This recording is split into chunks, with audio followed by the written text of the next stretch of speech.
Hi, welcome to another episode of The Filtered Woman. We've all seen that video circulating on social media by now, the one where that French woman who was imprisoned in Bara was rescued after 12 years. There's a moment in that video that I cannot stop thinking about since this has happened.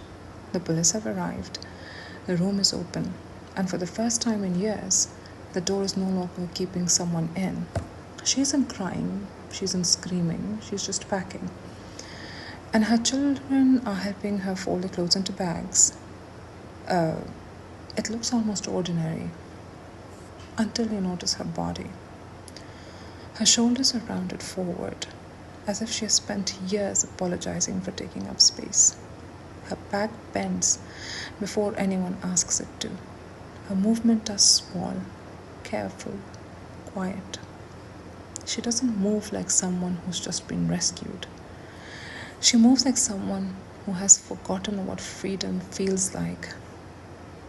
That image has stayed with me because trauma doesn't only change your memories, it changes your posture, it changes your muscles. It changes the way that you walk into a room, the way that you hold yourself. It teaches your body that survival is found in becoming smaller. And once your body learns that lesson, it is incredibly difficult to unlearn. Reports say that this French woman knew her husband for years before they came. They had built a life together abroad, in Australia, I believe, and they were already married. They had 2 children before they traveled to Pakistan. So she didn't arrive as a stranger. She came with a man that she loved and had built a family with. And that is perhaps the most heartbreaking part. Because she wasn't trying to escape him.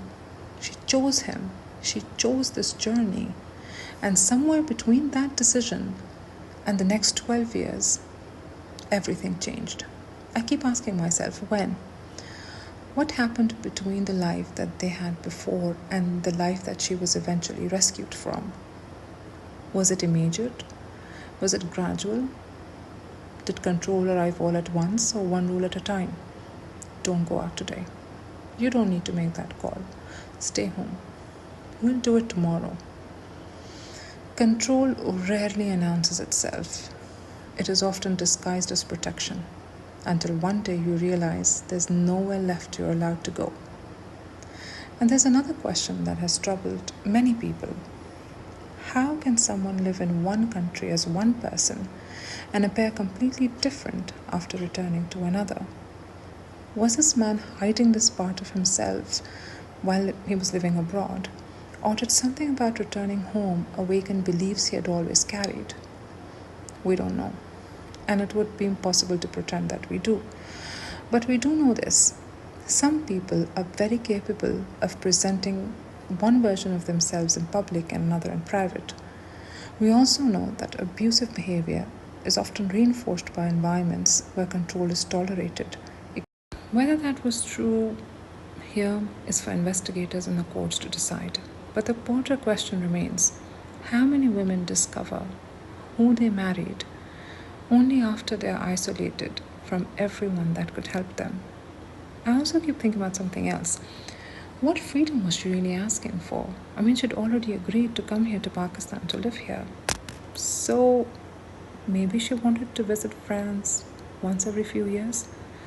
Maybe she wanted her children to attend school. Maybe she wanted to walk outside without permission. Maybe she wanted to call her family without fear. Maybe she simply wanted to choose when to open the front door. These are not extraordinary demands. Those are ordinary freedoms, the kind we only notice when someone loses them.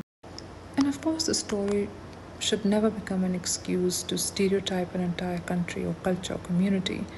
But if we're honest, there are women in Pakistan today who live versions of the stories without cameras, without embassies, and without international headlines.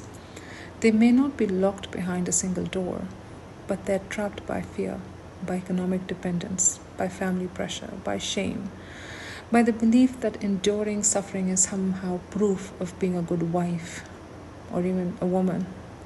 Some prisons have walls, others have expectations. So, to Sylvie Yasmina, if these words were to ever reach you, I'm so deeply sorry. Not only for what happened to you, but for the years that cannot be returned. I hope your children rediscover classrooms instead of confinement. And I hope that your body slowly learns that it no longer needs to brace itself. I hope that one day your shoulders remember what it feels like to stand without fear. Because surviving captivity is not the end of the journey, it is the beginning of learning that you are allowed to exist again. Sometimes the deepest wounds are not the ones that you can see. Sometimes they're the ones that quietly reshape the way a human being stands in this world.